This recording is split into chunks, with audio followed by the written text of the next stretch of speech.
Here's a long one. Nothing but net. Oh, my goodness. Didn't see that coming. I'm diddly dee. Yeah. Hello, everyone, and welcome to another episode of All Nat, brought to you by OTS. I am your host, Natalie, but most people call me Nat.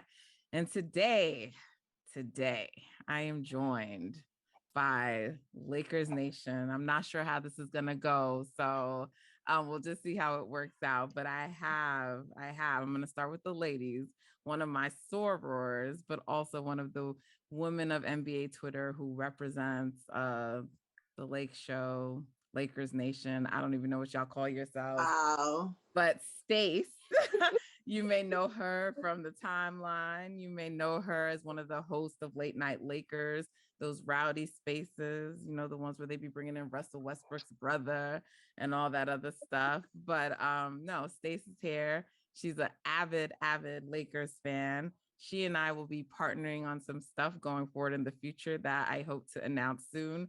So welcome to the show, Soror. Thank you. So happy to be here. Likewise. Are you happy to talk about your team that's probably gonna miss the play-in game? Oh, well, okay. We can save that. We can save that because we're gonna get to that. I just want to know, like, if you were excited to be talking about that. Oh wow. Okay, I'm gonna have to brace myself for this today. All right, let's move on over to my guy Ricky, who some of you may know, also from the timeline and another representative of Late Night Lakers, and also is a podcaster. So, and their podcast is with 19 Media Group, right? Right. Yep. There you go. Podcast. What's going on? How's it going, Nat? Long time coming. Thank you for having me on the show. It's nice to be in a different territory these days. We're so used to just, being so comfortable in the Late Night Lake Show world and that universe that, we'll see what Warriors world is like for a few minutes over here. So I'm happy to have this platform with you and all your fellow gold and blue. I think that's what you guys are over there. So appreciate you. This is a very welcoming environment. But let's see if you're going to bring the propaganda to my show as you go by in your name on your Twitter account. But Ricky's cool. He's definitely one of the Lakers fans who embraces me because they don't love me over there in Lakers Twitter. I am like enemy. I don't know if I'm enemy number one, but I'm definitely in probably the top 5 list. So a lot of people over there don't like me, got me blocked, got me muted. The feeling is mutual. So, but Ricky and I definitely can coexist and we're cool. So thank you, my friend. Welcome to the show once more. Absolutely. Appreciate it. And last but not least, we have EP, who likes to drive me crazy in my DMs debating with me about basketball. Okay. This man cannot help himself, but you know what? He is a smart basketball mind and I welcome the challenge. He's a lifetime Lakers fan. I'm not sure that I can understand why, but 17 rings. What do you mean? Right. He is a lifetime Lakers fan, and he knows his NBA, he knows his basketball. He just knows a lot. Eric has a lot of knowledge, and he definitely drops his gems and wisdom on the TL, but also shares them with me, and is also a huge supporter of mine, encourages me, supports me in this world, content creation, woman in sports. And so I appreciate you, Eric. Thank you so much for being here on the show. Thank you for having me. Now I don't know how many Lakers shots I'm gonna be able to take now. I've tried to be supportive to this point. Now I don't know how many of those Lakers shots I'm gonna be able to take tonight, though. So listen, it may change for an hour, but no, I'm kidding. Even though none of you are really that obnoxious, I will take it easy. Your fan base, I cannot say the same for, and they were relentless when the Warriors got eliminated from the play-in last year, unreasonably relentless when it came to my boy, Stephen Curry. Okay. And in general, you guys are a menace to society, to Twitter society.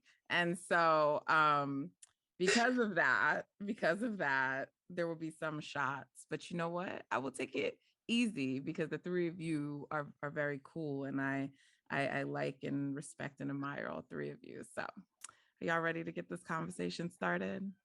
Let's rock. Absolutely. I'm ready. Let's get it. So what the hell is going on with the Lakers? Like, what the hell is going on with the Lakers? Because I gotta tell you, I wasn't one of the people who cared that much. Where like if we played y'all, if y'all were in the postseason, if you were, I would have wanted to play you guys to beat you. But what like I didn't think you guys were gonna be like the team people predicted. I certainly didn't think you were gonna miss the playoffs. And I know you before you start to tell me about injuries, I don't really accept that explanation that much. But if you guys really think it is injuries, I want to hear it from people who I think are smart and reasonable. So what is the reason for this epic collapse this season? It's a lot of things. I mean, injuries is it's okay. So this team has been pretty much built around LeBron and AD since inception. Like so, they've outperformed Vogel's bad rotations. They've outperformed role players that other people didn't want. Because remember now, like the Lakers came late in 1920 because they missed out on Kawhi and then just picked up a bunch of dudes, right? And it just kind of made it work. But this team has always been built around LeBron and AD. And so the one year they were healthy, all was well. And then the last 2 years, they haven't been so healthy, and none of these role players are equipped, right, to carry a team when those guys are out. And But it's they gave and up the good LeBron, role players, right? but I don't think it matters because the Lakers were a playing team last year with the role. Like this team is not built to sustain. But they Like won or some games. I mean, you guys were close to a 500 team without a couple games under. yeah, but to be That's fair, all you too, could expect role players to do, though. well, but we started 21-6 too, so they had a little more continuity. Like this team never got any footing at all. Like Braun was out game 4, and then guys had COVID. None hasn't played, a lick, right? So there's this has been even more of a a clusterfuck season than last year, right? So I think it's Do you just, really give Anthony Davis and Russell Westbrook a pass for not being able to beat teams like the Oklahoma City Thunder in Braun's absence? They were bad losses, but I think everybody has bad losses, and I'm not giving them passes. I'm just saying that the last 2 seasons have been two things: injuries, and it exposes how awful Vogel really is, right? Like because now he has to coach for real, So it's right? not And those anything to do with the roster construction. It's coaching and injuries. I think no, I don't think the roster construction is great, but I don't think it ever has been. Like the key has always been surround Brown with shooters, right? And we've never had shooters. Like none of those dudes could So shoot. why Like the we've been hell did him and Anthony Davis want Russell Westbrook? You're telling me LeBron James didn't know what he needed around him? Brown wanted a playmaker. Brown does not want. He said after the season, point guard took a lot out of him. He didn't want to do that full time anymore. So they tried Schroeder last year to take the ball out of his hand. Schroeder didn't work. So now Russ is a more elite playmaker. So Brown offensively has gotten what he wanted from Russ. Right, he's been assisted on almost 50% of his buckets this year, which is the highest since his rookie year. Right, he's at 37. He's scoring unbelievably efficient because he's getting assisted on a lot of buckets and he doesn't have all the playmaking responsibilities. So from that standpoint, Brown's getting what he wanted out of the deal. But all the other LeBron, stuff, when playing against Russell Westbrook, he was part of the defense that basically said, let this man shoot, right? And then he still looked at him and said, I want you to be my teammate. Because of the playmaking and rebounding abilities. But I don't think he factored in was AD was going to miss 60 games again. And I think he feels like if him and AD are on the court, they're going to be fine. I think that's how they feel. That's just how players are in general. Like if you talk to any players, they all kind of feel like, well, I'm out there, I'm involved. Right? So okay. So Magic Johnson dropped some news today, which I don't know if it was news because I mean, this has been like kind of floating around before. So I want to know from you guys if we believe the rumors or don't believe the rumors, which is they had a chance to really get DeMar and like Braun and AD essentially wanted Russ instead. That's just me like summarizing it, at least my understanding. Talk to me, Ricky. Yeah, I mean, this is one of those rumors, issues, debates, right, that's been going on for the better part of the season ever since DeMar DeRozan started going crazy, in the first half of the year. That's calmed down some too, but trust me, I think all Lakers fans feeling that FOMO of not having DeMar in purple and gold and playing back home. But I mean, at the end of the day, I don't think we're ever going to get the 100% truth. Everybody is lying. Rob Pelinka's lying. Magic Johnson's probably not telling 100% of the truth, even though he don't really have a horse in this race. He's advising Jeannie Buss, even though he quit at the last game of the season and said, I got other stuff to do. I'm Magic Johnson. I don't have to do this every day. You got Clutch telling Stephen A. Smith that they absolutely did not sign off on the Lakers standing pat. You got Rob Pelinka saying that the Lakers were in full alignment with their superstars. Where am I supposed to start pulling this thread of lies to try to find the truth in it? So I think DeMar DeRozan, whose agent called Magic Johnson and not the GM of the Lakers, Rob Pelinka, which is an issue in itself, right? I think that conversation definitely did happen. What we don't know is why the hell it went from DeMar to Russ so quickly, right? And then was it because the Lakers didn't want to give that extra year to DeRozan on that contract? Was it LeBron was just so infatuated with, I can fix him. You know what? Kevin Durant never won a championship with Russell Westbrook. I can do it. I'm LeBron James, damn it. And we see how that turned out. EP, you brought up an interesting point, bro. Yes, LeBron has been searching, fiending for that playmaking point guard to take the ball. Take it. You do your thing. I'm going to be the assist man. I'll be in the corner, whatever you need, slashing, right? He picked two guys now, Dennis Schroeder and now Russell Westbrook, who can't shoot. Why are we recruiting players to be playmakers who cannot shoot? Which definitely starts drilling down on what they actually can do that's successful on the basketball court with or without LeBron James. And we see chip with a bunch of especially Masons, when Ricky. your backup is Lonzo. He became a sort of respectable 3-point shooter, but still, it's like, and that's my guy. But we chipped with Masons. That's why. I mean, like the Lakers were 22nd there. We chipped. So I think at that point, Brown was like, well, ego kicks in. Like I can chip with anybody. That's what I think. Oh, one real quick thing on the DeMar thing. The truth is somewhere in the middle. And what people what they fail to realize, Greg Popovich does not do business with the Lakers. That is a huge part of that's a huge part of this, right? So I believe DeRozan wanted to come to LA. I believe LeBron and AD had a nice conversation with DeRozan. I believe they had their powwow. And I think Pop was like, I'm not doing business with y'all. Like, you can talk about all you want. I'm not signing trading to you. So I don't think it was ever going to happen because Popovich was never going to do a sign and trade to the Lakers. And that's the only way the Lakers were going to be able to get a deal done with him is a sign and trade because you couldn't absorb his contract without it. So I think they wanted Russell Westbrook because he was the bigger name, but okay.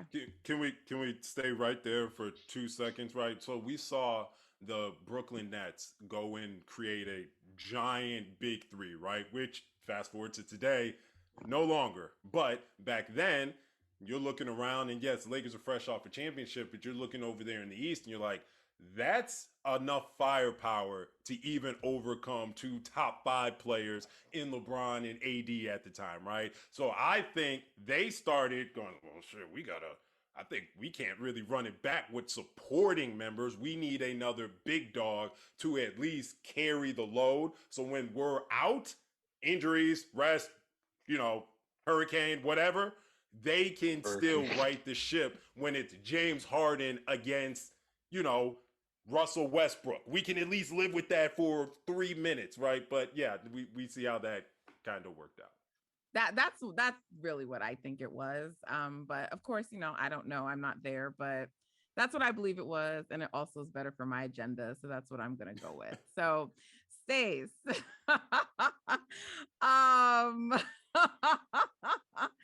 So AD, you made some comments the other day about what they would have been if they were healthy.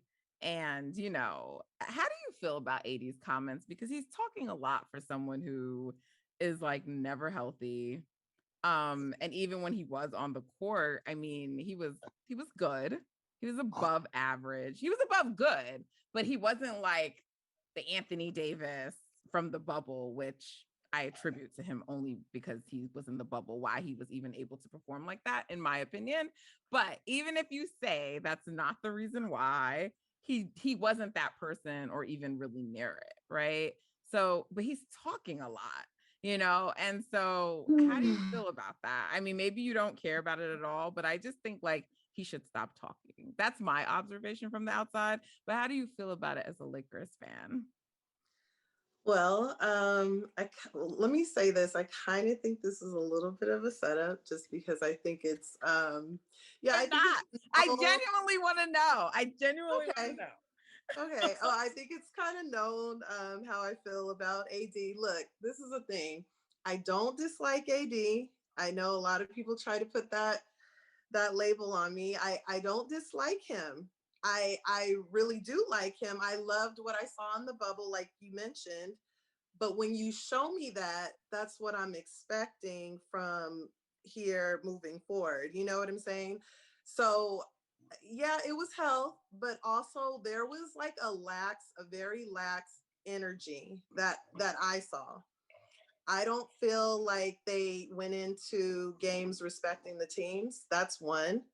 And then we, got the brakes beat off of us from these terrible teams that we should have beaten.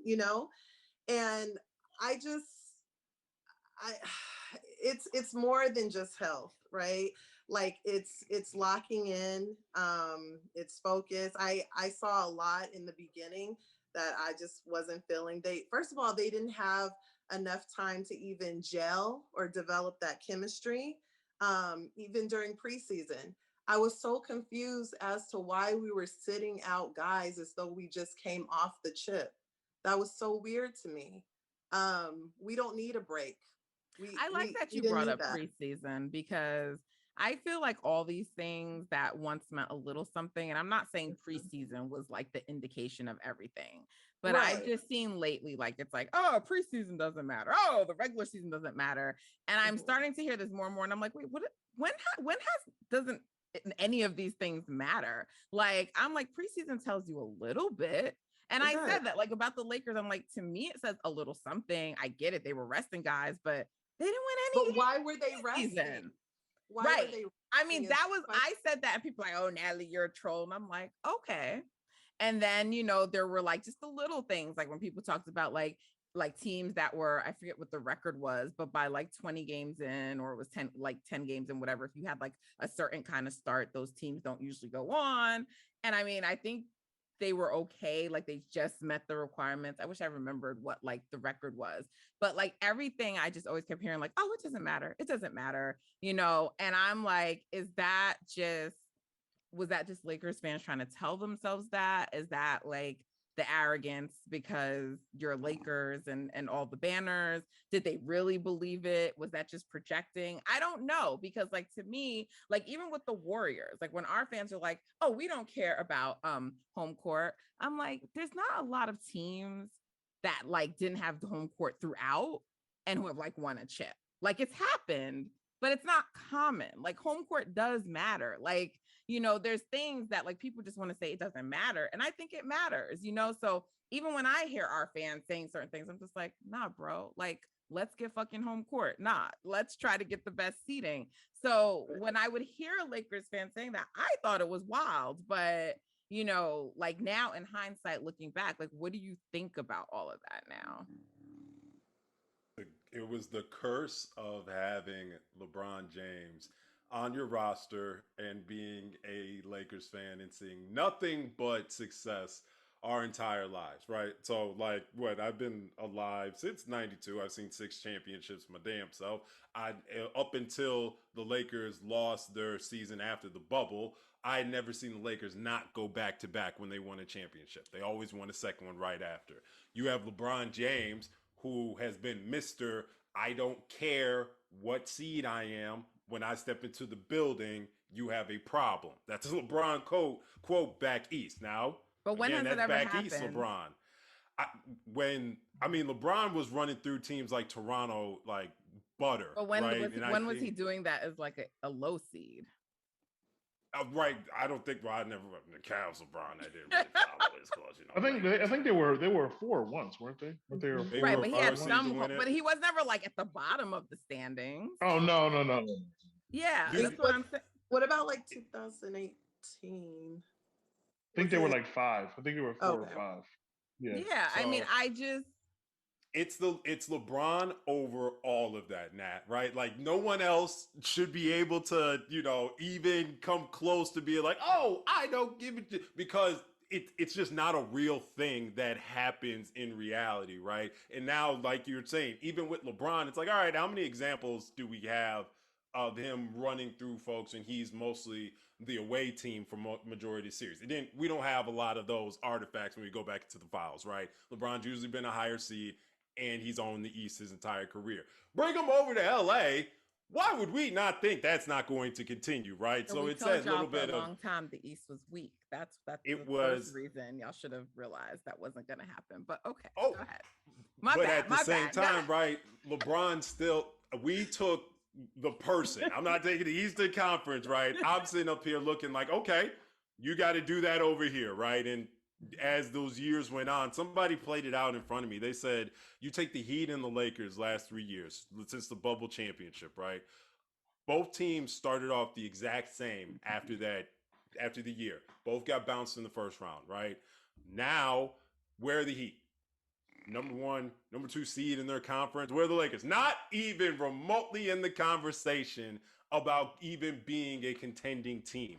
That just, to me, goes to show how inept the decision-making since those bubble days the Lakers have been. And I think even, hindsight 2020, Lakers might have been better just running back the same team that they had last year because they had a better chance at being competitive and even up on the Suns than what the hell we looking at today. It's not a real team. You can't just keep shaking the bag and keep throwing stuff out there and be like, oh, well, we have LeBron and AD. It don't really matter what the rest is. We're going to figure it out. It sucks. It's shitty. I'm sorry. You know what happened though? But you know what happened though? We watched those role players in the playoffs last year. And I just had this discussion with somebody earlier. Actually, well, we had a top 5 defense. And I was like, okay, we got to take context into things, right? The Lakers were like 23rd in pace last year, some shit like that, right? So that helps your defense when you're playing way slow because you're limiting the possessions, right? We're 7th in pace this year. The defense is good. If you put those role players from last year in, we're still not going to be top 5 because the pace is picked up, right? That's one of the things that having Russell your team does. It picks up the pace. And so, more importantly, we watch those great defenders get absolutely flambéed, sauteed, and cooked against Phoenix, right? And that's why the Lakers came into the offseason thinking, well, hell, that didn't work well. We got to deal with Devin Booker and them. And I'm watching, Alex Caruso get slid like still snot. a pretty good defender. He is, but Devin Booker was sliding like snot before 5 games in a row. Like, but that's no one's gonna stop that's who we have to. Booker. But that's who we have to contend with. So the point. What was the answer, EP? What the Lakers did? We saw us get cooked by Devin Booker, then went out and got who to solve. They felt like, you know what they felt? You know what their logic was? They felt like, look, let's just get some guys that are at least not going to hit the side of the backboard when we get the ball back, right? So if KCP and I know, but I'm just saying, if KCP and Caruso are going to freeze up, all right, like Melo won't freeze up. So they're like, let's do that and see how this works. And, I think that like Booker being the person who cooks you is not a reason that you get rid of like a great defender because like I agree. A great player is always going to cook, like that's what they do. Yeah, I mean, look, obviously, I mean, y'all know I take great pleasure in your team not making the playoffs. I can see it in your eyes. I could see it. I can't even attempt to front, individually, you're my people. So I feel bad for you that like you have to experience that only because I know what that's like, for me to have to experience my team being out. But I despise many in your fan base so much. And, the Lakers. So I can't even pretend that I'm not like, overjoyed with the fact that it's going to be a great day this week. Whatever day they get eliminated, I'm hoping that my Warriors do it. But you know what? I know Bron is going to want to play that game because, I mean, even though Steph is not playing, so, because him and Steph have a thing, like they really like to get up for each other. So they do. those games, no matter what, are always good. So I never like ever think like, oh, we're going to beat the Lakers just because Bron and Steph have that whole thing. But that mutual respect. Yeah. But I know he wants to get his scoring title. I know he has to play at least 2 more games. So I just anticipate that the Warriors will be one of those games. Do you guys have a game? Because today we're recording this on Monday night, and the Warriors game is not till Thursday. You guys have a game before that? We have a Phoenix, game I think, right? Phoenix, right? Yeah. Phoenix, yeah. Yep, Okay, so Phoenix is playing everybody. Of course. Everybody plays everybody against the Lakers. Like, we know listen, tomorrow's not going to be a good time. Guys will be out for a month.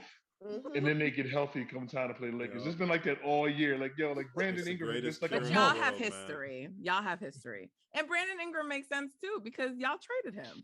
So, everybody makes sense to get healthy against the Lakers. No, I mean, it's like that for the Warriors. Everyone gets up for us too, but there's certain teams where it's like AD's talking a lot of shit. He's giving the Suns even more reason to get up for y'all.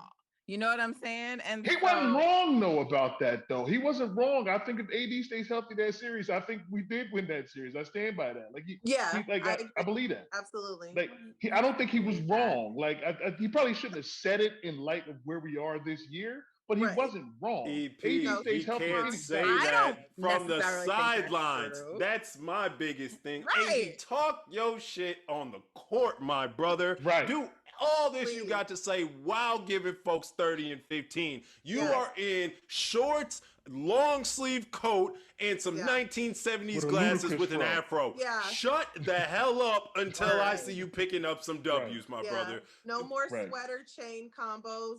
We got it.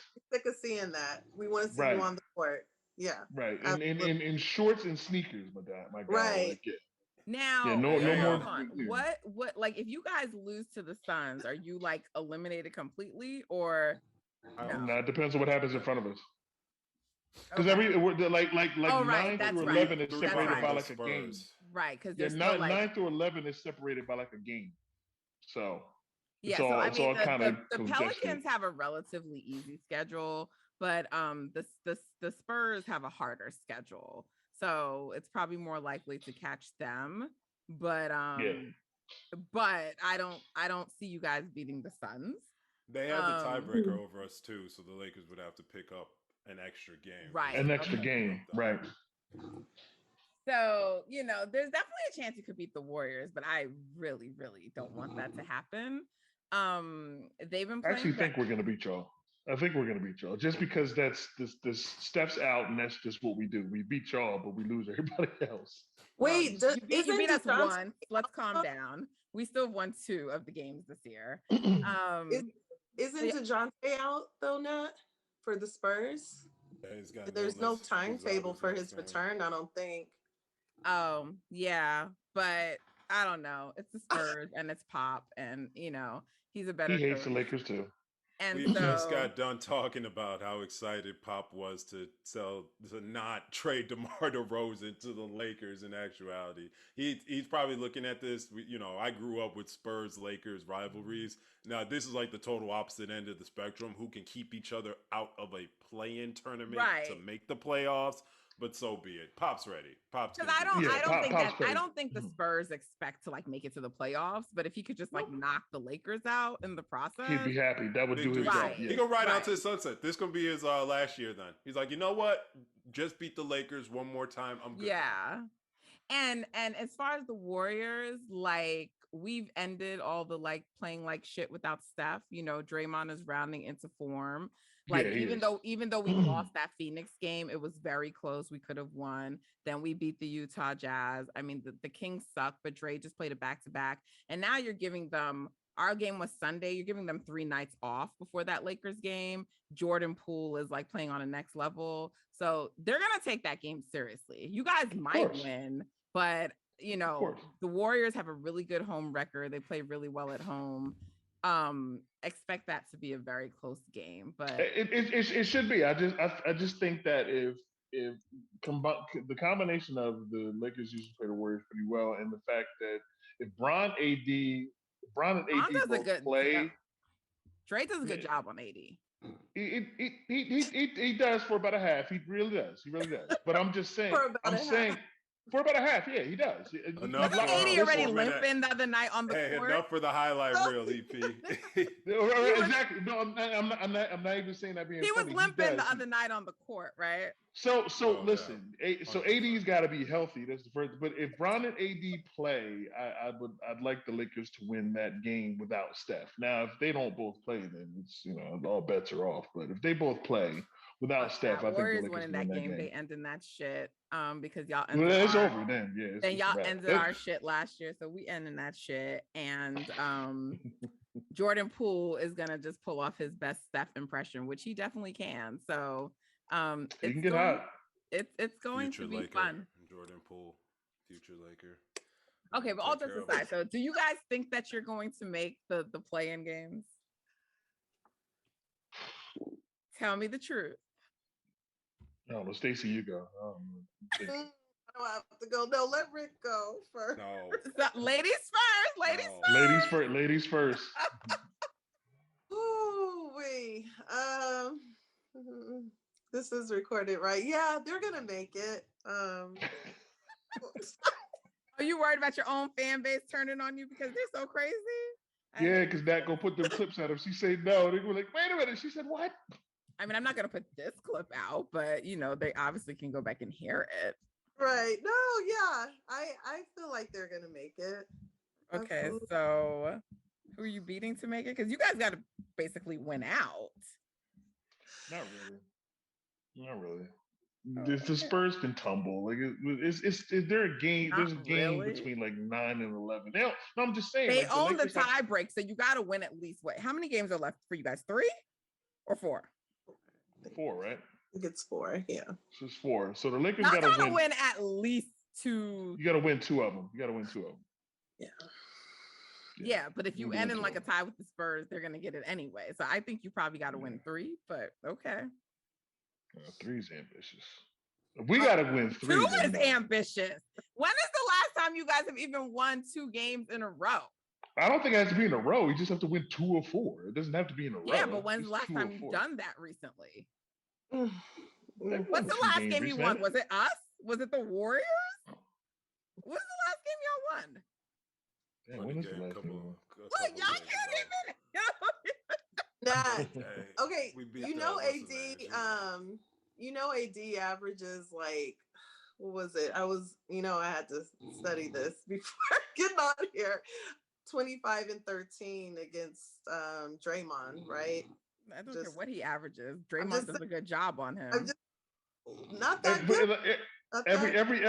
So when he seriously, if you look it up, Draymond locks him up for a half every time they going back to the Pelicans days. He locks him up for a half.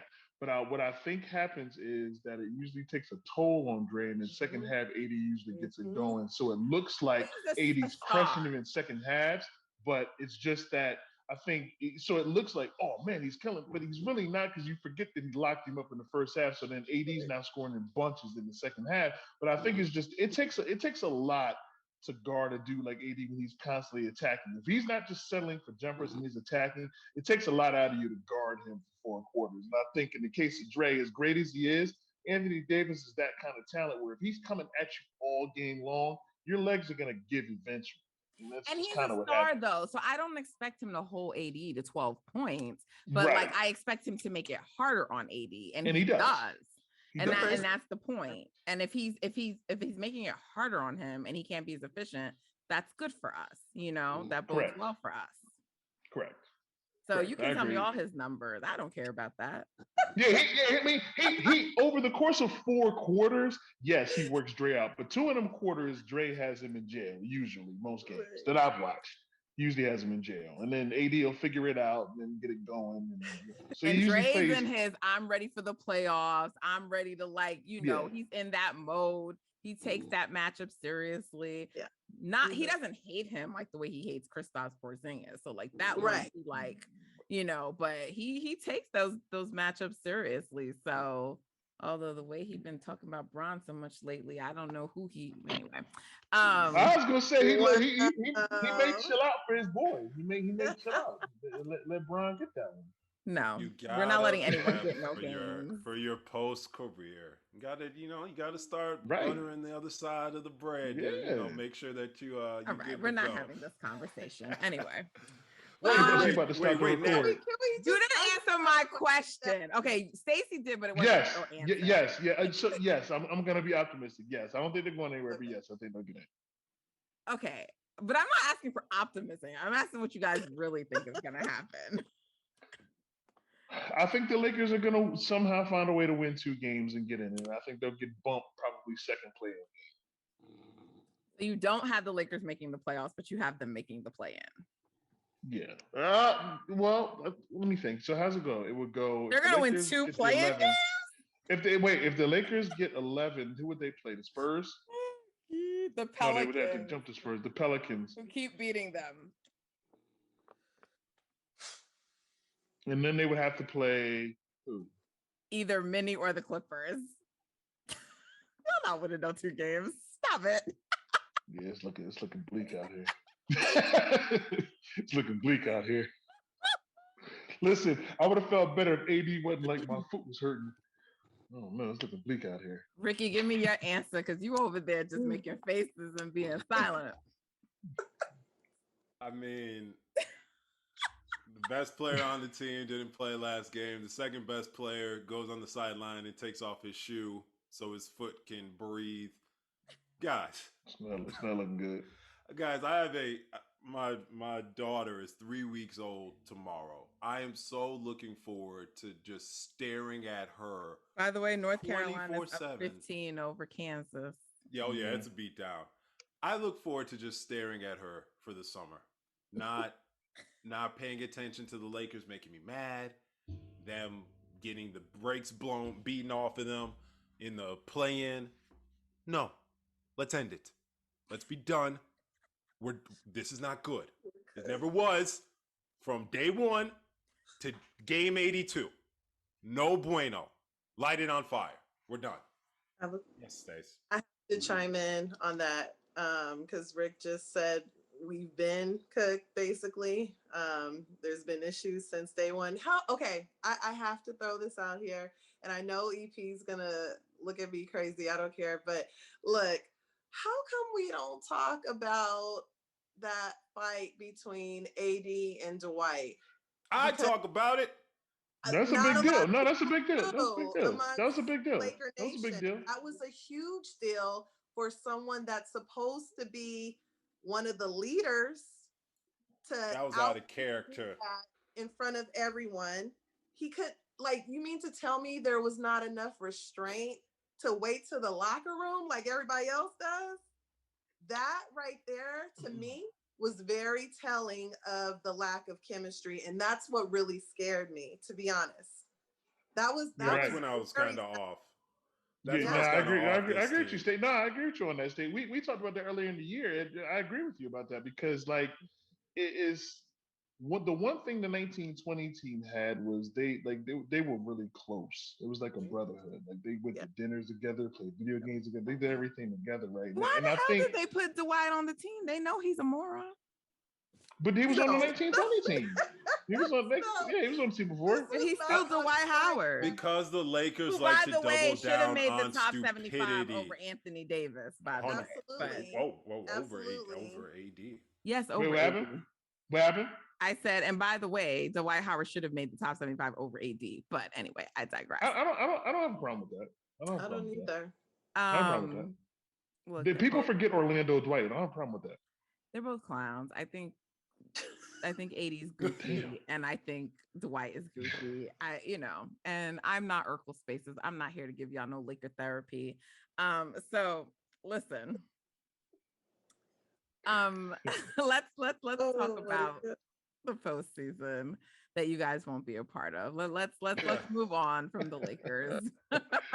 Oh, Nat, you lucky. I like you. Glad you throwing these shots, man. Oh my gosh. Listen, There isn't I a had to playoffs, sit. Nat. I There's had no to sit playoffs. in misery for 2 fucking years when I listened to senseless people in your family like, you missed the playoffs. Well, no shit. Klay Thompson and Steph Curry were hurt one year, right? But we're just gonna ignore facts, right? And then the 1 year, not the 1 year, but they finally implement a play-in. We are in the 8th spot, had to work our way back into there because our guy was hurt. Lose a play-in game, which is a game. It's a single game. It can happen. And people want to act like Steph Curry's career is on the line. So yeah, I'm going to be obnoxious and extra. And, I'm sorry that you guys have to receive it on behalf of your fan base, because really, the three of you are quite delightful and pleasant as it relates to me. And EP is incredibly reasonable. He always comes in, Nat, he'll see me arguing with someone on the timeline and he'll like come to my DMs. Aunt Nat, the answer lies somewhere in the middle. Like, Eric, shut up. I don't want to hear about this fucking like answer in the middle shit. I'm a lawyer. I don't want to hear about all this balance. Like, this is basketball and we're debating. It's one side or the other. Oh my God. I never tell him to shut up, but in my head, that's like what I'm thinking. Like, That's what I know. That's what she's thinking for sure. I here know he that's what she's comes. thinking. No, so you guys are really quite reasonable, very reasonable, and this is me actually taking it very easy on you guys. Oh, like, well, we know. yeah. We So know. it's only because there is a mutual respect. But let's move on. I'm gonna take you out of the torture of talking about your team who has let you down this year, and let's just talk about the rest of the league and the people who will be in the playoffs. Okay. Wow. Okay, so tell me what you think in the Western Conference. Who's coming out the West, and who do you see in that Western Conference Finals? Honestly, I think we need to watch out for Memphis, to be honest with you. Memphis has Come out the West? I They mean, I can. think, yeah, because look, they have a bunch of young dogs, okay? That's one. And they have progressed since, like, last season. That's another. Just maturity, just, choices, like it's decision making, basically, right? But then the confidence is just at an all-time high, and they're not really, they're carrying themselves like champions. They haven't won it. They are. You can't tell them anything, and they're not Mm. scared. They're not scared. That's the thing. So I don't know. I think we need to kind of, be They remind me without them. They remind me of the Lob City Clippers. No, I think they're better. I think they're better now. Yeah. No, I don't mean as a team. They remind me of the Lob City. Oh, you mean attitude? As in, attitude, like, yeah. we think we are the shit and we haven't won anything. I'm not a fan. Oh, okay. I don't mind people who are cocky and talk shit. I don't, because if you back it up, I respect you. But if you carry yourself like you've won something and then you don't win anything, I'm gonna come for you. So I'm just, the Grizzlies are a nice story to me, and I think that they're definitely a better team. I think there's no chance of them coming out the West, and I think their ceiling is the Western Conference Finals. I think that's their ceiling, but okay. I think it depends. I think it depends on how the matchups play out, right? So I think if the Warriors and the Suns see each other in the second round, I think that's their only chance of getting to the conference finals. And yeah. I still would give a team like the Mavs, for example, a chance to beat them because Luka would be the best player in that series. I don't know that they would, but I would give a team like the Mavs a chance, right? Because they would avoid Golden State and the Suns in the second round. So that's, to me, their only path to even getting to the conference finals. But if Golden State stays at 3 and we see them in the second round, we're getting those guys out of here. That's what I think. So I think Real quick, that Nat, last point just about the Grizzlies. We see this all the time with young up and coming teams, right? They build up that credibility, regular season, they start dominating. Teams look at them like, damn, you might need to watch out for them. They might about to make some noise. And especially because Memphis went to the playoffs last year. What we don't talk about is what happened in the playoffs last year. You know, and that was at the hands of the Utah Jazz. When we all know who the Jazz that might have been the are lumps they now. need to take, though. That's true, but to me, that just means you go from level 1 to level 2. I don't think Memphis is ready to go from level 1 to level 3. Western Conference Finals feels like that jump, right? I think they could win a series. Oh yeah, but you know what? The game changer? I think they'll make it out the first round. Steven Adams is the game changer, though. With right, that. I do love. So you know what he reminds me of? That depends on the matchup. Like, he's not going to be a game changer for us. Steven Adams is not going to see a lot of. But you know what he reminds me of? Okay, go ahead. I was gonna say, you know what he reminds me of? He reminds me of, it's unsung, but like when y'all had Bogut, he's that kind of guy. Phenomenal screen setter. Like, Bogut got played off plays his role. No, but wait, he was big for y'all because when y'all lost him in series.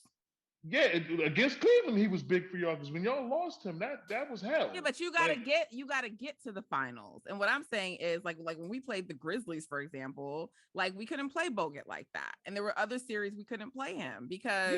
That's fair. I'm just saying I agree with her that he has changed a lot for them. Like he really does. He gives them that toughness. Nobody inside. Wants to get in that key. Seeing him right there, they want no parts of it. He's a tree trunk. He's not going to be a factor in a series versus Golden State. That might be a factor. No, because y'all don't play big enough. He's right. Not, no. But he can guard Draymond and roam on defense for sure. Here's my thing about Dre has the ball too much. That's a bad matchup. Dre has the ball too much. Look, I'm only speaking from the Golden State perspective. I don't really care a fuck about all these other teams. But oh gosh. here's the thing about if Memphis sees Golden State. For one, they have not played the Warriors yet with Steph, Clay, and Dre. They the first time they even saw Clay this season, that was the first time ever. Like Ja had never even played against him, right? And Draymond wasn't there. And that was like a few games. That was Clay's third game back or second game back post-injury. So they have yet to play the Steph, Clay, and Dre Warriors. And it's one thing to look at that on video and then to really have to defend it on the court and experience those three together, right? And then when we also played them, we weren't running our 3-guard lineup yet, right? So now you have to factor in for Jordan Poole. And then Ja really hasn't dealt with seeing playoff defenses really keying on him because Utah's good, but they're not even that level of defense. And I watch Ja right now and he doesn't handle double teams well. So I get that he has other players around him that are really good, but I just think they haven't experienced even though they got a little experience with Utah, I don't know what he's going to be like when he actually starts to see those defenses keying in on him and doubling him, how he's going to handle that. And so I think this will be their real playoff experience. And I think the more likely outcome is that they get knocked out in the second round. Are you worried about Steph coming back? Are you worried about his injury, or you just? I'm not, but I won't know till I see him play. But his injury is a 2 to 4 week injury, and if it's on the milder side, which from all the reports it sounds like it is, that seems pretty good. And then the season will end, and then they have that whole week right before the playoffs even begin, where teams are playing the play-in. So that's really giving him the full month recovery. So the only injuries Steph has really struggled coming off of is the MCL sprains, the knees. But he's had other ankle injuries, not the ones early in his career, but since they started winning. And he's come off of ankles fine. He had the tailbone last year. He came off of that fine. All his other injuries, he's been fine. It's really just been the knee sprain in 2016. So I think if he has the full period to recover, and because it's a mild sprain, I think he'll be okay. Okay. No, I was just curious. And if we get let's say the Utah Jazz in the first round. I It's a nice warm up. personally, I don't care who we see, but that's a good chance we'll see them. That's probably like a good first round matchup to like work your way back against, even if you need it. They're in shambles anyway. Donovan Mitchell doesn't want to pass Yeah. Rudy Gobert the ball. So, Nope. Nope. you Yeah. know, Yeah. um, Yeah. Utah's not real. Denver is not healthy. Um, so there's that. I think I'd be. This is a 2-team race to get out of the West, in my It's opinion. Phoenix and Gold State. Yeah. It's Phoenix and Golden State. I think Yeah. it's great for the league that we have all these teams now duking it out, competitive, small market Yeah. teams feeling like they're part of the conversation again. But It's Phoenix and Golden State. I agree. at the end of the Grizzlies day, will eventually be part of the conversation. So I'm here for it. I don't want to dismiss them, but I think there's another level Ja has to go to still, even though he had an incredible season. Because like advanced stats don't favor Ja, right? And like not everyone is into advanced analytics, but like all the players who we consider those tier one guys, the advanced stats are favorable to them. Jokic, Steph, KD, Embiid, all of them, because there's a different level of impact they provide their teams. And Ja has to like get to that next level. Some of that will be becoming a better defender. So he's at least like a net neutral on the court, right? Right. And just some other aspects of his game I think he needs to develop, get his shooting a little better. So I think he will eventually get there. I just think he's not yet. That's all. Fair. Yeah. That's fair. Ja's one of them dudes, right? Where at any point he can turn up. Like for example, like Luca was a guy, and he still has some advanced stats that aren't really in his favor, but he's turned some stuff up. Like Luke, like those kind of dudes can turn it up in the playoffs because they're so talented. Like we didn't expect Luka was going to play as great against the Clippers as he did, because you kind of just assume, like looking at how he played against them during the regular season and some of his advanced stats and some of the shots he takes, it's like, the Clippers are going to sweep them. Lo and behold, that was a dogfight because Luka was cooking the hell out of them, right? And so Ja's the kind of guy where he can get streaky like that in a series, and that can be his coming out party. I'm not saying it's gonna happen, but he's that kind of guy where he can turn it up like that. So that's the only still thing think that's a he's little like a scary tier about him. below Luca though, and I don't think if you like were paying attention on talent. Most Clippers fans did not want that series against Dallas. They're like, they're not a good matchup for us. So I think only like people who weren't paying attention to them were surprised by that. But Lucas struggled against them during the regular season. Like they locked him up pretty good during the regular season. So I don't think anybody saw him cooking them like that. Now you knew that he had the talent to do it, but he hadn't done it. Like in the regular season, they bottled him up pretty good, and then all of a sudden in the playoffs, like nobody can stay in front of him. And they're like, well, wait a minute, what happened? So I mean, yes, I agree with you on the matchup. Kawhi was on him, though, he did. It's just you can't keep Kawhi on him all game. So I mean, no, in part that tears his legs up. Right. Yeah. So like in part that was strategy, though, right? Like preserve Kawhi. But you don't expect PG to get cooked like that, though. Like he was cooking PG like good food. Like that was bad. Like that was really like you don't expect PG to be sliding around like that. Like that was bad. We don't. Not like that. Nah. Like Luka was treating him like it was me out there. Like it was bad. Yeah, that was bad. I don't. I think Luka is he's arrived, right? I think right. Ja is arriving. Ja's a star.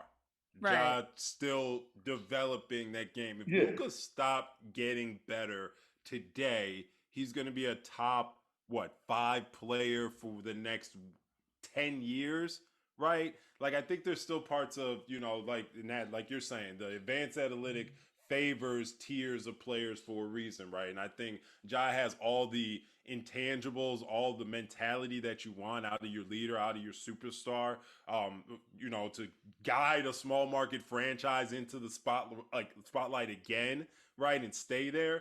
But I think the Grizzlies are going to need to keep building on their levels of success. They'll get there. Ja will get there. I'm confident because he's a dog and wants to win and loves his brothers, right? But again, guys, this gravy train for Memphis has how many years left before folks about to start getting multi-million-dollar mansions, houses on tops of houses, all them boys that we talked about. Jaren Jackson Jr.'s contract hasn't even kicked in until next season, right? Ja's going to make all the money in the world, right? Bane is going to get paid now, right? I'm probably thinking of missing other guys on that team. They're going to make a lot of money coming up here soon. Love Memphis, love what they're doing, love Ja as well, but we're going to enjoy it while we can, because I think eventually, right, there's going to be some business decisions with that franchise. They're gonna have to make. Hey, they got a rich owner, fourth richest owner in the league. So Right. if there's anybody that appreciates somebody paying a That'll luxury dip the tax, luxury it should be a tax, Lakers fan, right? So we'll see. Hopefully they'll be able to keep that core together. So you'd expect to see the Warriors and Suns, if things hold out like the way they are, if Warriors stay in the 3rd seed in the conference finals. Is that what you think, Ricky? Yeah, and I would hope that's what happens too. From just an entertainment factor, Right. I think the only other team that I'd want in there is maybe Dallas, just to see Luka try to, build on this legacy that he's got going for himself. But yeah, just from talent, star power, storylines, Warriors been there. They trying to get back. The Suns were just there. They're trying to get back. Why don't y'all fight to the death about it? I'll be taking. Yeah, because it would be similar to the year that the Warriors saw Houston in the 2nd round. And so then after, I think that was 2018. And so then we saw, or the 2019. So then we saw the Blazers 3rd, and people were like, oh, this is such a letdown. We swept them. And it's just like, it wasn't like the Western Conference Finals people were looking to. And the the Blazers got like the really good side of the bracket. So, I forgot about that. That was a nasty Western Conference Finals. yeah, like people were like the Y'all were 2nd terrible. round. They just treated that like the Western Conference. So I too feel like from an anticipation standpoint, that's how it should be. And then for like my agenda, I really would have no problem with us seeing Denver first, because I want Steph to play all these fucking MVP candidates. So I'd like Denver. And then I'd like the Grizzlies, who they apparently own Steph, who averages 40 against them. And then I want the Suns. I want all these mofos. And then, we'll see what happens from there. So that's what I would like. I don't know that I'm gonna get that wish, but I definitely want to see the Grizzlies and the Suns, and y'all can hold me to this. And if we get beat, y'all come back and play this and be like, oh, Nat was talking all of this shit. But I'm still talking my shit. You can hold me to it. I was gonna say, you're not gonna stop me. I will not stop. Okay, very quickly, please tell me who you see coming out the East, because that's harder to me. And I mean, how do you guys feel with the fact that like the Nets, for the most part, are also sort of collapsing? Not as bad as you guys, but also, does that make you feel good to have like shared company with you? Or yes, no. Yes, and I'm pissed that we not talking about it more. God damn it! Who was the picks? I'm gonna be talking about it. I was talking about it earlier. Thank you, sister. Who was the damn picks to go into the NBA Finals this year? Nets and Lakers. All right, where are the Lakers? Out of play-in contention. Where are the Nets? Holding their ass, trying to just hold on to take a play-in game. Stripping for a play-in game, twerking on the side of the road just to get a 9-10 matchup or whatever the city is. Lost James Harden. Ben Simmons nowhere to be found. Ben Simmons ain't put on a sneaker. Right. They're asking if Steve Nash really needed Amari Stoudemire. They're asking if Amari Stoudemire should just, take over this team at this point. But yet, I don't see ESPN talking about, they want to talk about, no, Kevin Durant is dropping 50. Look how great he is. Oh, Kyrie Irving's coming back. When is Kyrie Irving supposed to stop anything except for a nosebleed in the playoffs? When's the last time we saw Kyrie Irving dominating the playoffs? So apparently he's a good defender. I haven't seen Kyrie Irving dominate a basketball series since he's been playing with LeBron James. And Barack Obama was the president then. No, but these are straight facts, because honestly, you know me, because people have their Kyrie agendas when it comes to Steph. So I'm like, hold on. Kyrie has never done shit as a first option. Let's just be clear. And he went to the Celtics and was not very good. I appreciated that, though. I did appreciate him just sabotaging the Celtics. But he wasn't that good. And then he hasn't done anything yet for the Nets. But I get it. I understood what he did in the 2016 finals. I get it. But why are we acting like he has this record of great postseason, success and play. I think it's a bit much. It's a little revisionist because I mean, he had a big shot, he had a big finals, he had a big shot. So at that point, you just elevate on. People don't even talk about how he performed earlier in the series because he wasn't like playing that great earlier in the series either. It was those final few. Nah, it was game like the second half of game 3 he started picking it up. But those first 2 games he was very subpar. I agree. Yeah, was. I got got Bucks. Most I say entertaining Bucks. basketball players ever. You think one Bucks of the most are coming entertaining out? basketballs ever? But Definitely. I got the Yeah, Bucks. And I love I think Bucks. but I just don't like how Bucks. every time he has a big game, it's he's better than Steph Curry. Like, pump the fucking brakes. Let's not get carried. But you have I think Bucks. I think when push comes to shove, they've been getting a pass this year too, so they better come they out. They have been, but I think when push comes to shove, now that Giannis has gotten over the hump, right? I think playoff Giannis is going to be a problem for the East. I think now that he's gotten over the hump, I think he's confident. I think they're going to be. Let me ask you a question as Lakers fans, though. I'm sorry to interrupt you, EP. No, you're because you guys, I'm sure, will remember better than me, and my recollection can be fuzzy. And on many times, EP will correct me. So let me ask her question rather than assuming. But when the Lakers, right, in the Kobe and Shaq era, I'm not going to take you back before that because not all of you were me and EP's age. Right. So okay, right, yeah. but in the Kobe Shaq era, right, they win a championship. How are they coming back the next year after winning a championship? Because I see, granted, the Hawks did not make the finals, but I see Trae Young and these teams talking about, it's hard to take regular games seriously after just making it to the Eastern Conference Finals.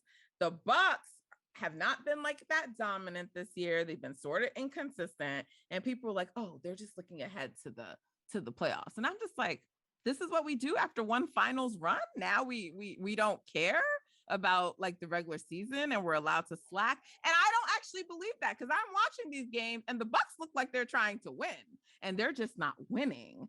And I'm not saying that they're bad. They're still at the top of the East, but they haven't been dominant and they haven't been consistent. And people just keep writing it off as like, they're focused on the postseason.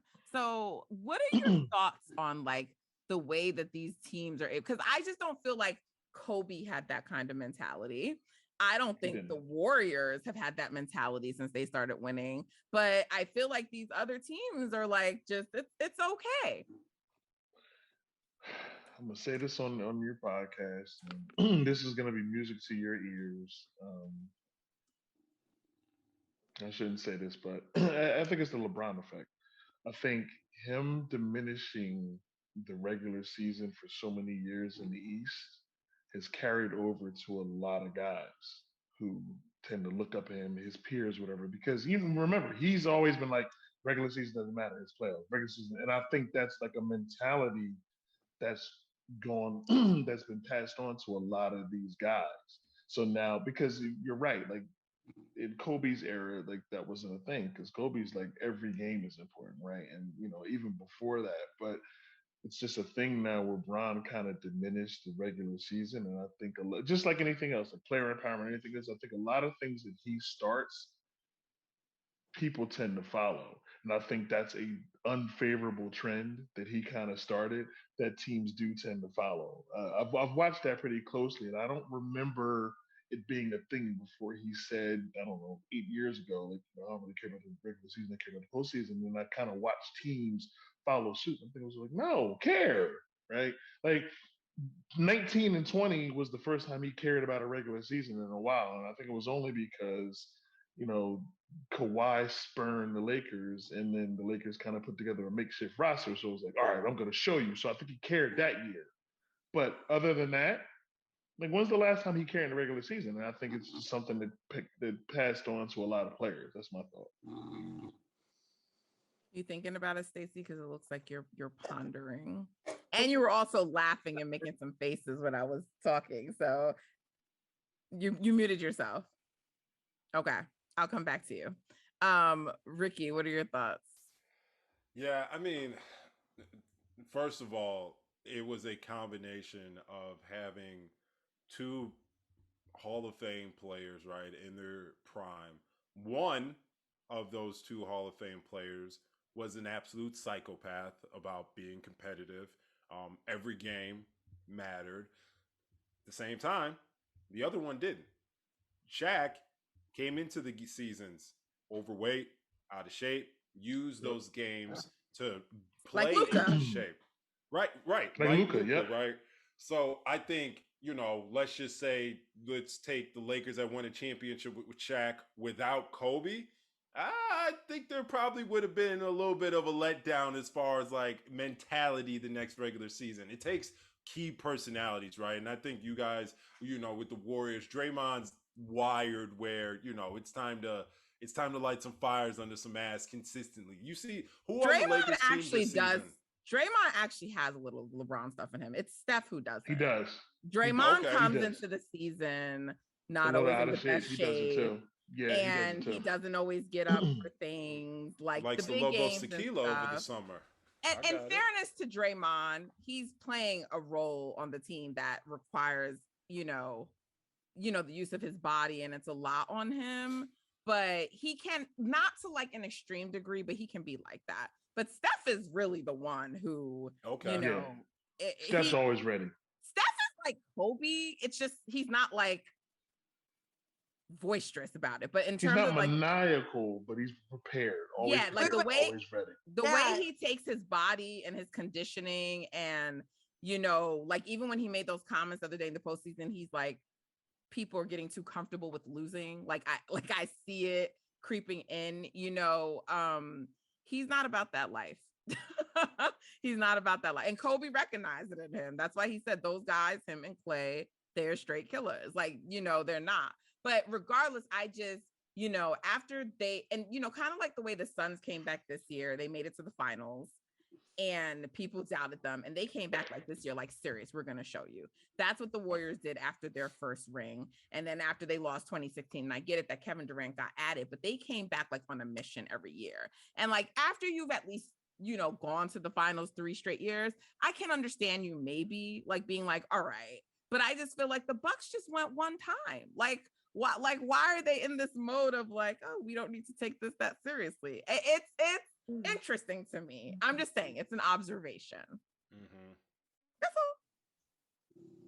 What is that smile about, EP? Because I see it on your face. I'm looking at Stacy. I'm wondering what she's smiling about. Yeah, Stacy, what is it? I don't really see the Bucks like in that lax mode. I just think that it just maybe hasn't clicked as of yet. But I do.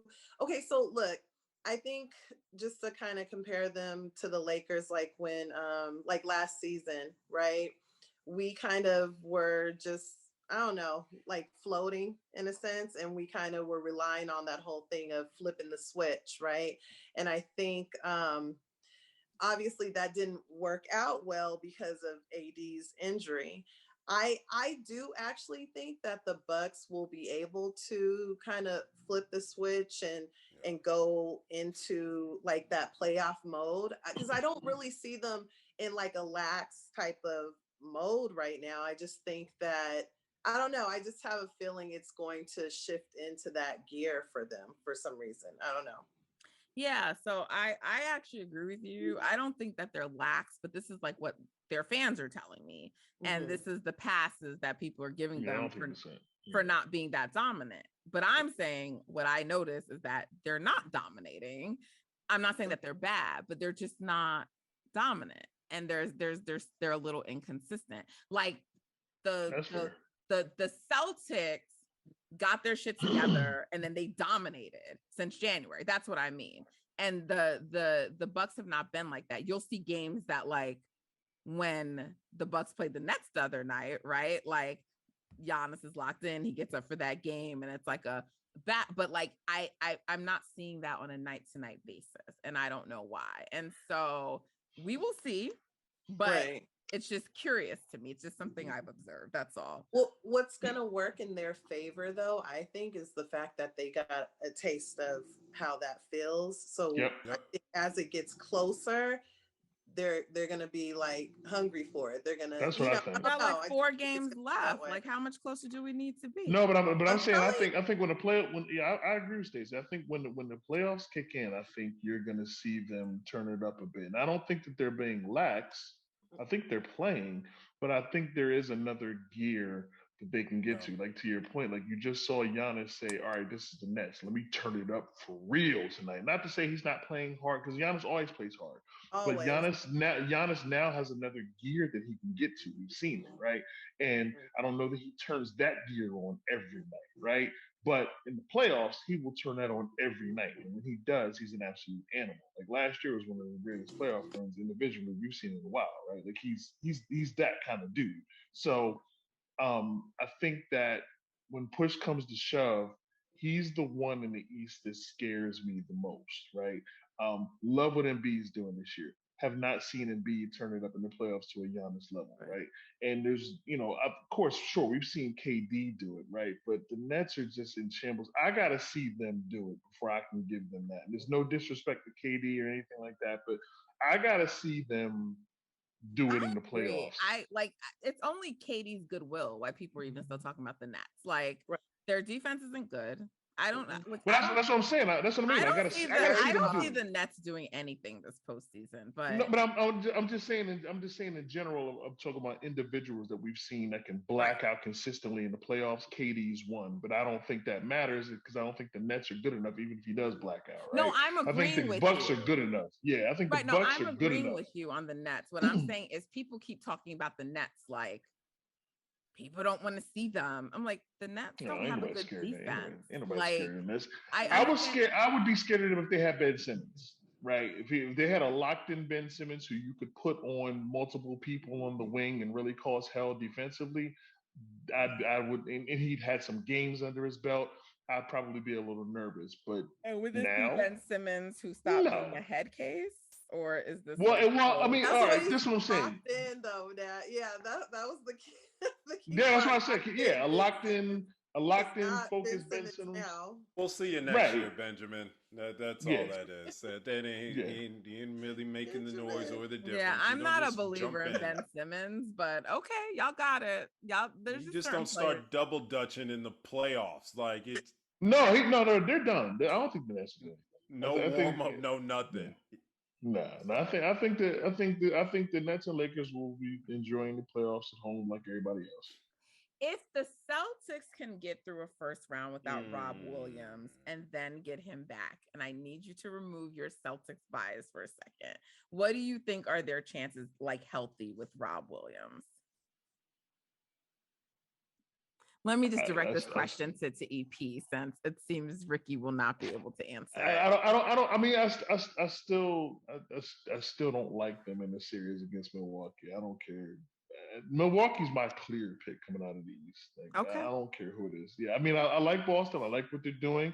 I like that Tatum has turned it up. He's becoming the dude that we all thought he was going to be. I love all of this. I just don't think Rob Williams, John Williams, Bob Williams. I don't think any Williams matters against Giannis in the playoffs when he's on. I don't think it matters in the East. I just don't. Got I mean, you. I think he's one of them generational dudes that come along once every so many years, right? He's one of them. We got to start talking about Giannis as such. Like he's one of them. If he does that again this year, I will talk about him like that, but Yeah. I'm not moved by him doing it against the Suns with all due respect. So I thought it was amazing. It was incredible. And it's a championship. I'm counting it, but I'm, and so like, and I get it. He did beat the Nets and he, but like, I didn't like my takeaway when that series was over was not like that he was the best player in that series. It was that him and Katie, went head to head. And like, it wasn't like They survived. The Bucks survived that. Yeah, series. that was more my takeaway. And so then after that, they had the Hawks. Some people were injured in that series. And then they went and they dominated the Suns. And I think he's the best player in that series. That's what he should do, So like, I want to see him with like another postseason run. I think Giannis is great. And I agree with you. He's one of those players, but I still reserve a little bit from talking about him like that. Cause I want to see it one more time, and against some other That's fair. teams and other That'd be stars. So that's That's fair. where I land. That's fair. But so again, but against him and against them and the Celtics, that's the thing. I think he's got the confidence knowing I've done Right. this. I don't think the Celtics have that yet. So that's why I give them the nod. As much as I love Tatum, Tatum has not done it. Giannis has done it. Right. So I think he's like, And by done it, you know mean how like to win do a this. whole championship? Yeah, right? like I've taken this all the way. I've done this, right? I've dominated. Like my postseason run stacks up against anybody's, right? Tatum hasn't hit that level yet, right? So I think if in a series against them, and also too just on sheer matchups, right? I think the Bucks make life hard at the rim, right? And Boston has done a lot. Tatum has done a lot of damage going downhill. Yeah, it's not that easy against Milwaukee, so I don't like the matchup really either, right? So Especially with Brook Lopez back. He looking like yeah. he's nice and healthy. Can't believe the Lakers just jagged Brook Lopez away for absolutely nothing. Couldn't even give him free tickets to Disneyland. I'm just so sick of just the bad decisions. Name a player that's doing well on another team. They're probably a former Laker that the Lakers just gave up for nothing. So sorry, I know we weren't even talking about No, that. that's okay. You ain't wrong. Ricky is disgusted. Well, I think the Lakers will be taking you out of your misery soon for this season, and you will have the off season to recover, and Good. hopefully you guys can be relevant next year, so we can finally meet up, Warriors and Lakers. Because we still haven't Nat, had you that. want us there? Can we end with that? You want to Right. see us there, correct? No, I You know want- this is you a don't thing Lakers want to fans beat say. the Lakers. You don't want to. You don't care. You don't care who they face. You just got done talking about how you want X, Y, and Z, elemental P in this order. Right. Okay. You don't all want the to stick with greats. the Because, Lakers. You okay, don't I want gotta- LeBron? Okay, I gotta tell you, right? I am not from California, so this whole NorCal, SoCal thing, like, I don't give a shit about that, right? Like, I probably wouldn't even despise the Lakers if LeBron wasn't on your team, So, Oh, this is focused. Okay. like with the Warriors, it's a LeBron rivalry, right? It's a Steph LeBron thing. It's not a, for other Warriors fans, they hate y'all. But I'm saying Natalie personally doesn't hate y'all because a lot of that's about the whole NorCal, SoCal thing. I'm from New York. Yeah, I don't give a sure. fuck about that. Right. So, and we've already beaten LeBron 3 times, like beating LeBron another time is just like, okay, we beat LeBron again. Like we've been there, done that. So that doesn't that doesn't like mean much to me. So yeah, no, I really truly don't care about the Lakers, but it would be fun. It gives us like narratives and like, I get to go back and forth with people like Rye Cole, so sure. But outside of that, no, I don't really feel that strongly about it. But if you guys are relevant again next year and Anthony Davis is talking his shit, then yes, I will want to see him, because the teams I want to see, it's because the players drive me crazy, like Chris Paul, or their fan bases get too crazy, the Suns and, Grizzlies. And then I just think they need to be humbled a little bit. So, that's, and I just feel like my light-skinned guys always disrespected no matter what. So it's like every year he has to reprove himself. So yes, I want him to face everyone who people have told me is better than him this year. I want them to go against him in the finals. And, because the way that everyone says, oh, Kevin Durant will just take it to another level, and Giannis will just take it to another level. They have right now the Warriors 7th in ESPN power rankings, like people don't think that a team who actually has the most postseason experience out of any team right now going in, right? The core, people say they're 7th. They're saying everyone can beat them. They're telling me fucking teams who have never even went to the finals can beat them. It's a lack of respect. If that was Kevin Durant, if that was another player, they wouldn't be saying that, And so it makes me angry. So, okay, we'll show you what Stephen Curry and our squad can do. That's it. Now, Nat, last question about narratives, right? Now, yes. I just want to ask this. Let's say we get Bucks Warriors, right? Giannis go back to back, and he do it on the Warriors' head. That's a whole narrative now. Now it's Giannis's era, right? This is Giannis's time, right? But I don't know about But if you eras, but flip like it, he takes it. He's the best well, player, and I give him his I would say respect. this is now his era, right? But if you know, if Steph picks up a ring now over LeBron and Giannis, that's something. That's something big in as far as Talk the about it. overall narrative I arguments, don't know why right? picking up anything over Giannis is that big for Steph because he's already picked them up over LeBron. But I mean, I think Steph getting the Finals MVP obviously will just It's a end. monkey off his back. Yeah, it will end like a lot of narratives.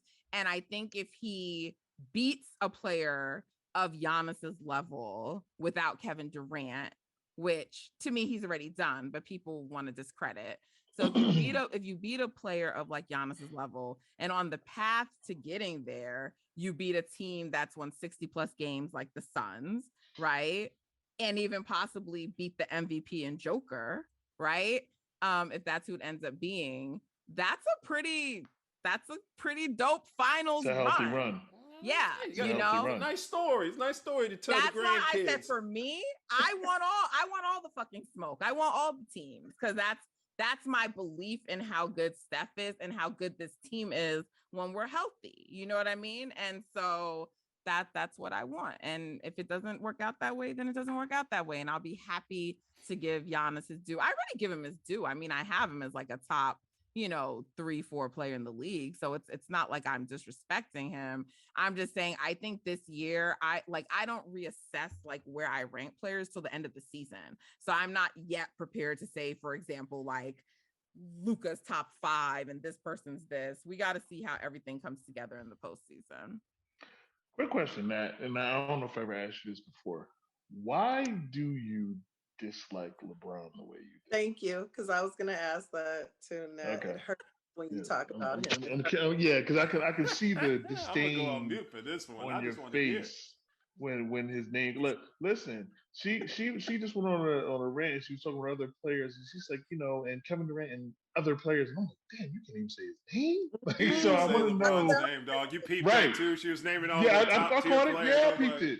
Yeah, people. Listen, so I'd like to ask you if nobody's asked you on your podcast. Is still a why. top guy. I have him in. I know, but that's not what I asked you.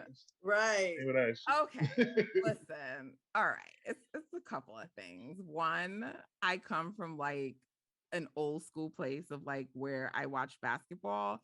So like just his whole approach to the game. Like you said, some of the stuff with the like, we don't have to take the regular season series.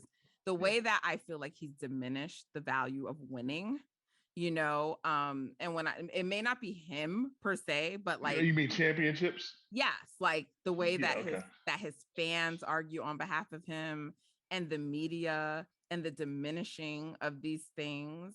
And also, like, I've never personally witnessed a player pushed on me the way he has been pushed on me, right? Like no one had to tell me that Michael Jordan, like it wasn't like pushed on me like that. Like we just, and by the way, I didn't like Michael Jordan because when I was younger, and I always say this, but some people don't know, I was a huge Magic Johnson fan. Let me be clear, Magic Johnson, not a Lakers fan, a huge Magic Johnson fan, and he was my favorite player.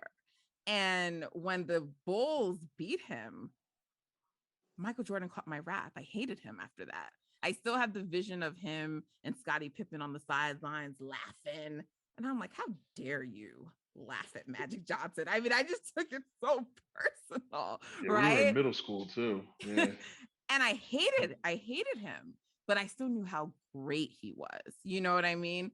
And I would never deny it. And it didn't have to be pushed on me because it was just that apparent when you watched him play. And I didn't need to be sold on it the way that like I had to be sold on him. And I've never seen a player who hadn't accomplished things yet be elevated the way LeBron was. Like people were putting LeBron as number 2 to Jordan long before some of these rings, before he had accomplished things, and saying it was just a 2-man conversation. I just felt it was so fucking disrespectful to the game. And then in terms of like what I like and enjoy, I don't enjoy watching LeBron play basketball. Like when people say to me, "Oh, you're gonna miss him," no, I really will not miss him. Like that season he was out and I didn't have to watch him play. That was a delight for me. I don't enjoy his game. I don't enjoy hearing him discuss all the time. Like aesthetically, it is not pleasing to me. I'm more of a finesse type person. So I like guards. I like finesse players, which is why like someone like Giannis is not like that enjoyable for me to watch. It's not just LeBron, but I don't dislike Giannis. I like him as a person. I also, quite frankly, I think LeBron James is a narcissist. I'm not qualified as a a therapist or someone who can actually diagnose that. But I am, and he's not a narcissist. No. Okay, well, I believe he's a narcissist. And I think there's different variations of narcissists, but you are, you're a qualified person, but you really can't assess him either without talking to him. So, right. So you can't really say definitively either way or not. But she can say it based on traits, though, I guess, right? I was once dating a guy who may have had narcissistic traits. And so my therapist had me do a lot of research on narcissism. And so I know that it can look very different, right? I think people always think of like Donald Trump as like the narcissist, but like and you can also have narcissistic qualities, but I absolutely 100% believe he's a narcissist or has very strong narcissistic qualities. And so all of that just rubs me the wrong way. So I don't know the man. I don't know him at all. It's not necessarily fair of me to form all these opinions of him without knowing him. But the final thing I will say, and you, Eric, being someone who's like in the Northeast, and I'm sure you've interacted with a lot of Jamaicans, but we have this phrase that we say, like, my spirit just don't take him. All right. And my spirit not take him, and I like him. I was just about to say, you got to say it right. I was just about to say that. You got to say it right. Yes. So my spirit don't take him, and so I didn't want to say too much because I have like Americans or people. So that's what it is. And like when my spirit don't take someone, that's just it. And my spirit don't embrace him. So, but I'm fine not talking about LeBron. I just don't like that people feel like I have to like him and gush over him, like I can talk about lots of other players in the NBA, but people are, oh, come on. You got to show him some love. Why? Why do I have to do that? Like everybody else shows him love. LeBron is not going to be hurt if me, Natalie, does not show him love. He won't be impacted like at all. I'm insignificant to him, inconsequential. I just wanted to know. I was just curious because I've never asked you that question. When we first started talking about getting on the pod together, I said this is the one question I'm gonna make sure I ask her on this pod because I've never known why you dislike this dude this way. So I figured is my answer sufficient? I'm not saying you agree with it, but now do you? No, listen, your answer is your answer. I just never knew what the reasoning was. And then when we talked about doing this months ago, I was like, you know what? I'm gonna ask her on this pod because we gonna get to the bottom of this. We gonna figure this out. So what, do you guys have any of view of my answer now that you've heard it? Ricky, I just saw you like, I saw a lot of facial expressions. Hey, and Stacy's probably over there psychoanalyzing me, so I don't even know. Definitely is. If folks knew my true feelings about Paul Pierce, it probably wouldn't be, folks would probably be looking at me the same way. So, brother, I'm with you. I'm with you. There are certain players in the league. My mom's most hated player was Reggie Miller. She couldn't stand that MF. Really? So, she called him the head vampire from Salem's Lot, and I still don't even, that reference is before my time. So, is your mom a Lakers fan? No, my mom's Southside Chicago. She is a Bulls fan through and through. I'm the only Lakers fan out here. Like, just me, repping by myself. It's all good. It is what it is. I'm tied with Bulls fans as far as championships, so they can't say nothing to me. But, yeah, no, you're good. You're good. Everybody's got players like that. Yeah. And sometimes it's rational. Sometimes it's not. Sometimes, I'm not going to repeat it how you said it because you said it beautifully. Sometimes it just don't feel right. Yeah. That's Stacy with AD. No, I'm kidding. There you go. I'm kidding. Perfect example. No, speak the truth, shame the devil. AD kind of annoying me too. He's dweeby though, right? Like he doesn't.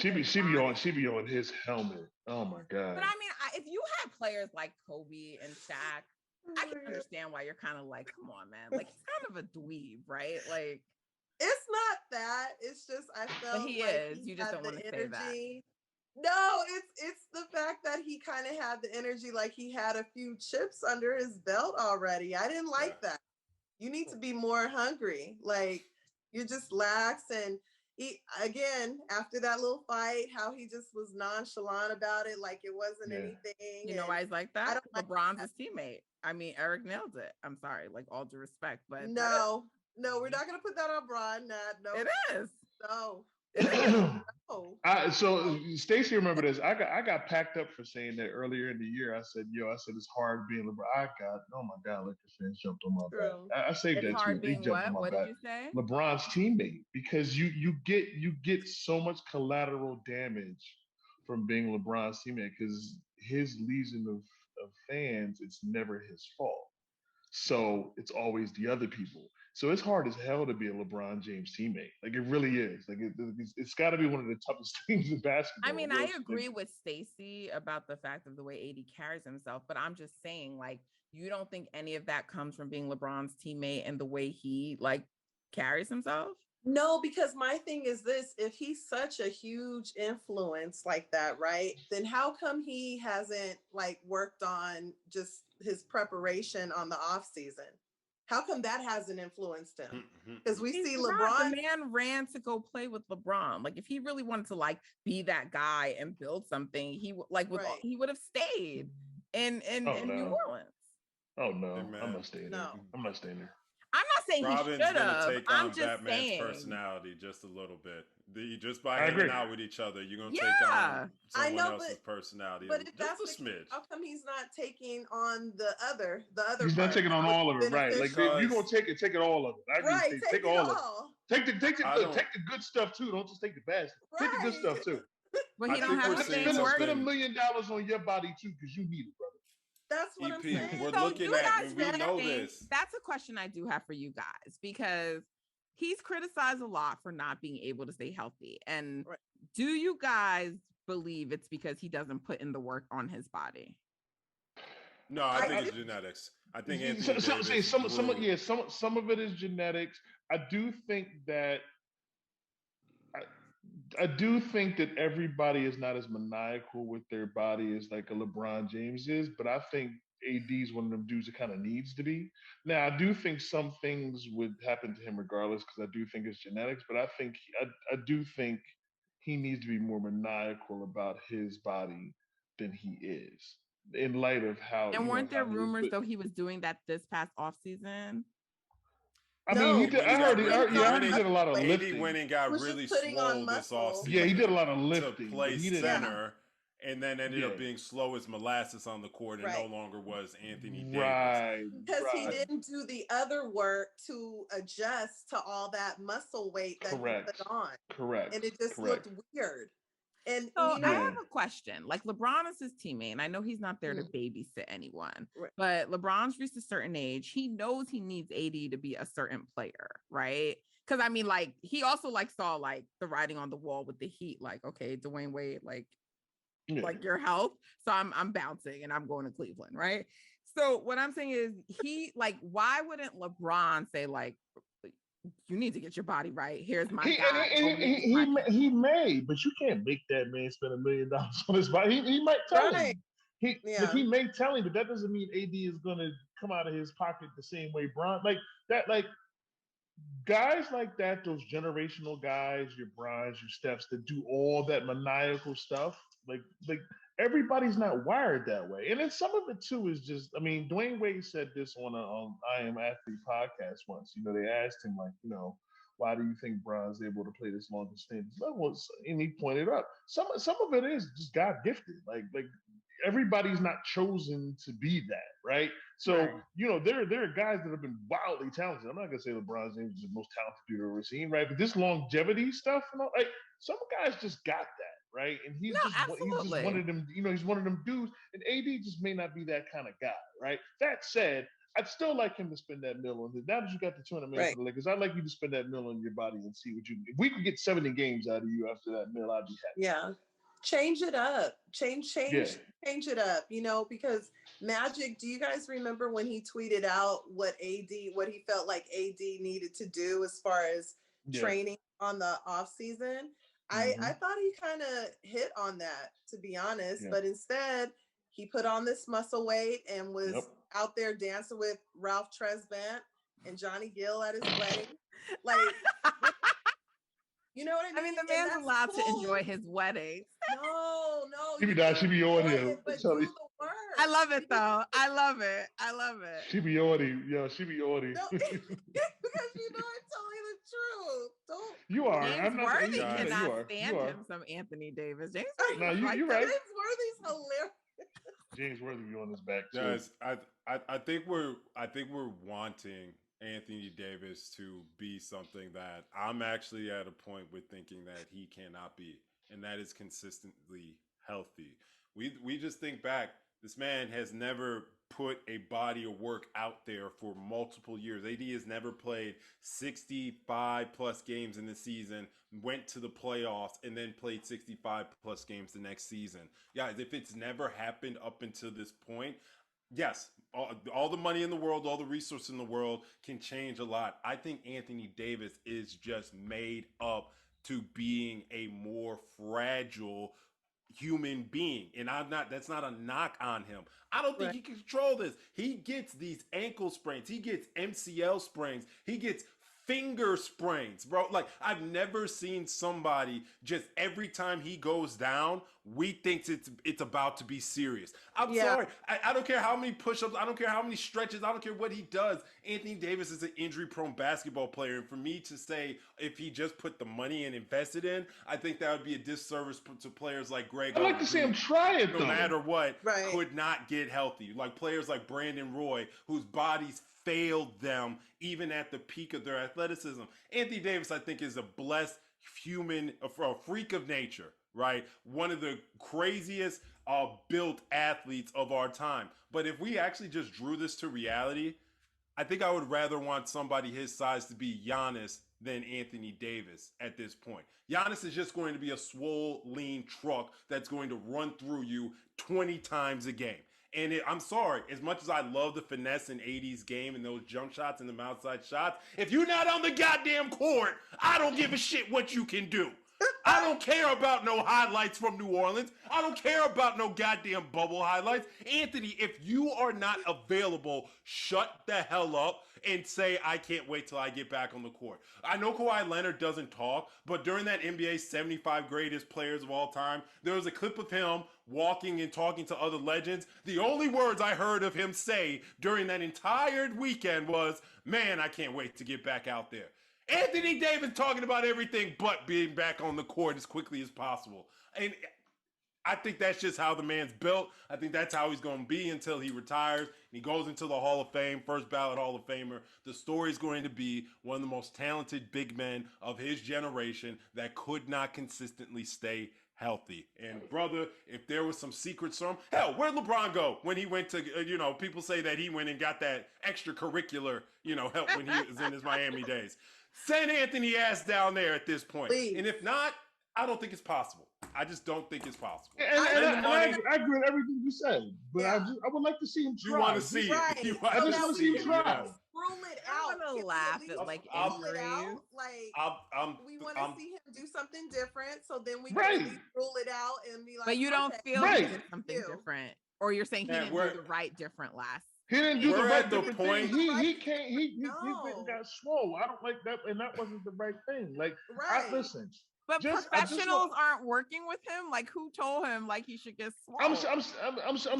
Listen, I'm sure they are, and I'm sure everybody has different opinions and da da da da da. And it's also probably something that he decided he wanted to do. If they wanted to play center, I need the bulk of because he doesn't like to bang and blah blah blah blah.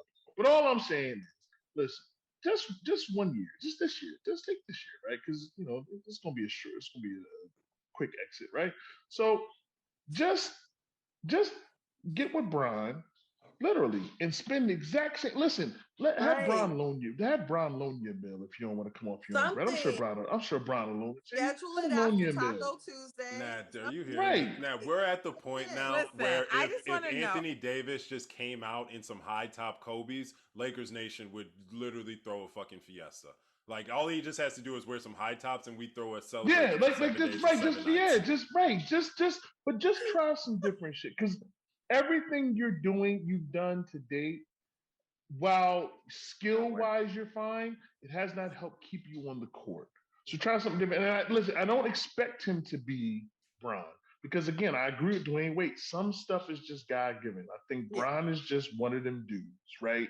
He's give like Kareem Abdul-Jabbar. Like some guys are just can just play great length, and it's a real fine, real small finite amount of dudes that can do that shit. Like what he's doing at 37, yeah, we won't see that too many times in life, Yeah, right? we won't see AD at 37.